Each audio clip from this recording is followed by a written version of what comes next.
What's a common theme of you getting to the end of the week and you feeling like you haven't made progress? And Stephen Greck really explained this to me, and one of our awesome customers, Simon Dixon, helped me understand this as well.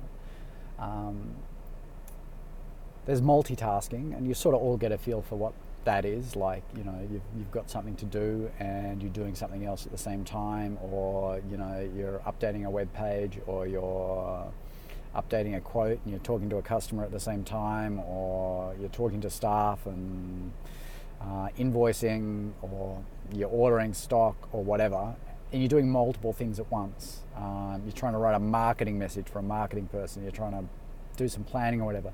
You're just doing 2 things at once. You've got your list of your 20 things to do for the week. You get to the end of the week, now there's 25 things to do, and you're like, the fuck happened to that week? So that's multitasking. Multitasking just guarantees that outcome. It's just not efficient.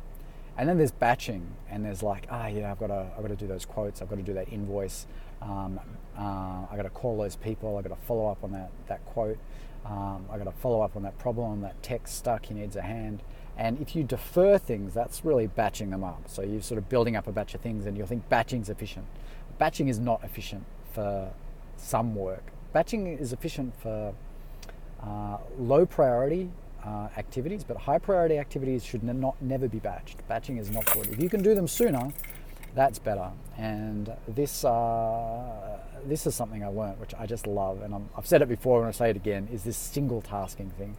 So something comes in, you just do it straight away. So you get a call and you have enough information to do a quote, you do the quote right now and you put that into the system and you get that back to the customer as soon as possible. If you have the information to do a job right now, you do it straight away. Someone needs a call, you call them straight away. You don't batch. Especially, like, the more you are likely to procrastinate a task, don't batch it. If it's important, don't batch it. Batching is a killer. It's a killer for productivity. And there's another process I've been using for a long time and I really like, and it's called the Pomodoro technique. And I was just talking again to Simon today about a really good implementation of the Pomodoro technique by a company called IntelligentChange, and they've got a really good book called The Productivity Planner. And that breaks down, you might have a monthly plan or a quarterly plan, that breaks down to week and daily planner. And this is where you take those 10 tasks you've got for the week and you break them up and you pick 3 each day you're going to do. You pick on the first day, you pick 3, and you plan it the night before or early in the morning. And you just try and get those 3 things done. At a minimum, you try and get the top thing done. And you pick the things which are the most painful and you've been procrastinating on the most. You pick those first. You pick one. You pick the worst one. And if you get that done at the end of the day, you feel like you've had a good day, that's the one you should put on your list. Like, that's number 1. Then number 2 and number 3, if you knock off 3 a day, at the end of the week, you've got 5 days, you've knocked off 15 tasks. That is more progress than most people. Like, most people are like me. Before I did the Pomodoro technique, you get to the end of the week and you started with 20 tasks and now you've got 25. Like, that's just the way it goes.